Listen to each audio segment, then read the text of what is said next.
پیارے بچوں، کیسے ہیں آپ سب؟ تو آج ہم سیکھیں گے شر سے پناہ کی دعا، ٹھیک ہے؟ اس دعا کے بارے میں نبی کریم صلی اللہ علیہ وسلم نے فرمایا کہ جو شخص کسی منزل پر اترے پھر یہ دعا کہے تو اس کو کوئی چیز نقصان نہ پہنچائے گی، یہاں تک کہ وہ کوچ کرے اس منزل سے۔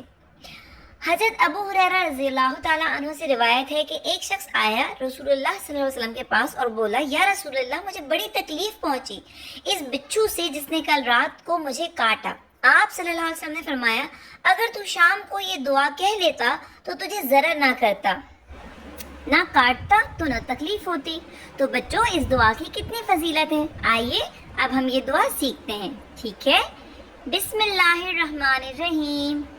اعوذ بکلمات اللہ التامۃ من شر ما خلق۔